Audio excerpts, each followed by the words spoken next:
back to food intelligence, China right now is hoarding grain. They supply 60% of the world's grain. They've been hoarding it for a while, actually, maybe a year and a half, 2 years. So we're going to have a shortage, a global shortage. The meat processors, they're not interested in really using livestock anymore. It's just a lot more profitable, and we're training people. Oh, now it's an amazing thing, and is it Burger King or someone just came out with new soy nuggets.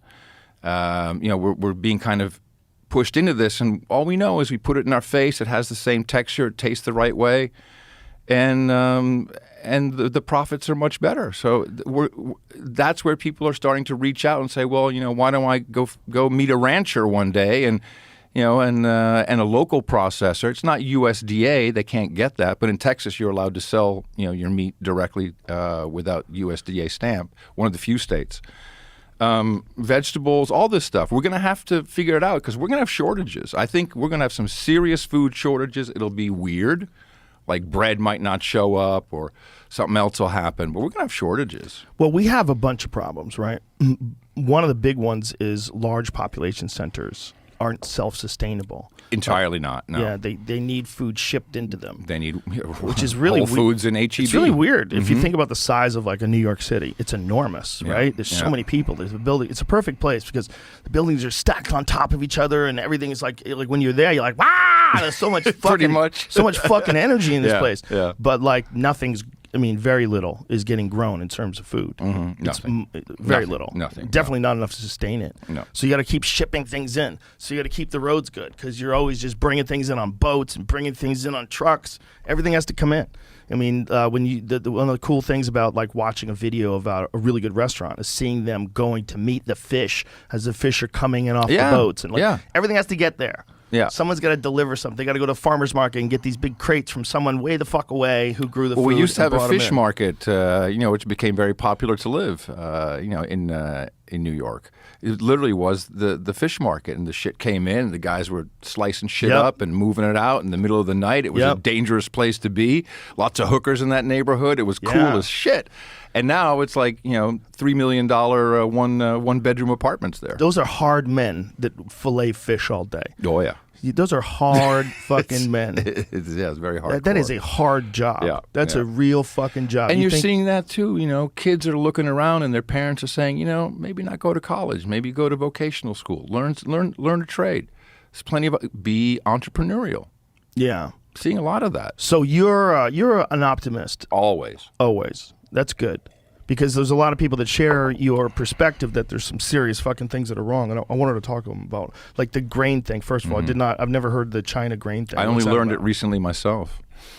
Yeah, it's. What is it? It says according to data from the U.S. Department of Agriculture, China is expected to have 69% of the globe's maize reserves. I like how they use the Native American term. Maize. It's like cinema. It's maize. It's not corn. It's so open-minded. In the first half of crop year 2022, 60% of its rice and 51% of its wheat. Yeah. Here's my thing.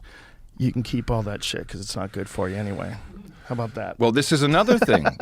Can we stop with the rapeseed oil and canola oil already? That shit's not good for you, right? That is industrial sludge, brother. And everyone's cooking with it. It's in everything. Yeah. The market, because it's rapeseed oil, but now we call it canola oil. The marketing has been fantastic. Rapeseed is a rough word to sell.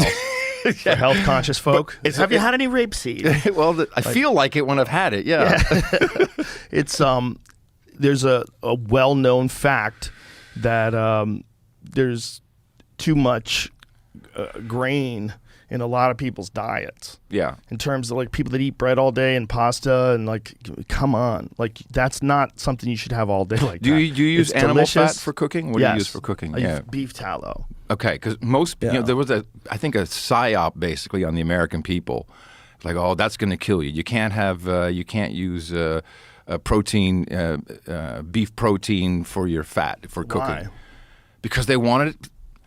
You just have to accept argument? People are asking money. I use avocado oil too sometimes. Yeah, it's got a high smoke point. The answer is money. It's always money. Yeah. Look, it's great stuff. Rapeseed oil, and more farmers are being incentivized in the United States to grow the last harvest. What exactly does those processed seed oils do that's bad to you? Because there's a lot of people that are like hardcore on it. Like Paul Saladino is very hardcore on it.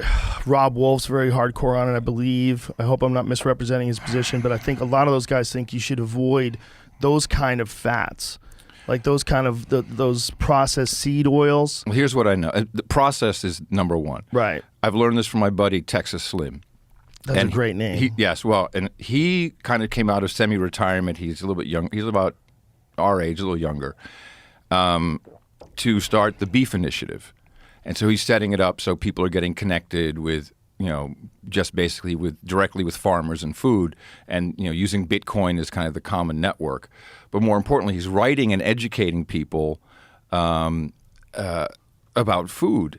And one of the most compelling arguments for me, he said, look at pictures of because he's a 12th generation Texan or something. He said, look at pictures of my great-great-grandparents. How do they look? He said, they got some shitty-ass clothes on, but they look pretty good, yeah. Now go to Houston. How do people look now? So what's the difference? People used to live off of beef in Texas.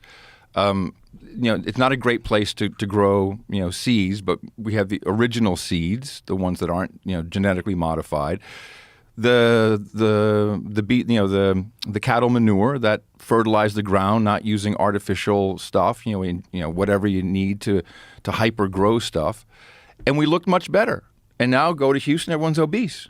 So, it's got to be at the intake. It's got to be at the input. It's not just a sedentary. Too. Well, don't you think there's a lot of people around here in particular very active? A lot of people exercise. A lot of young people. But people aren't that healthy looking. Even in Austin, it's not all that great. No.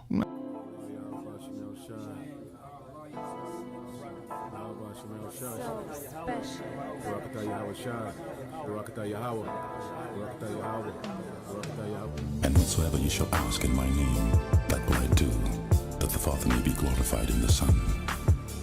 If you shall ask anything in my name, I will do it. If ye love me, keep my commandments.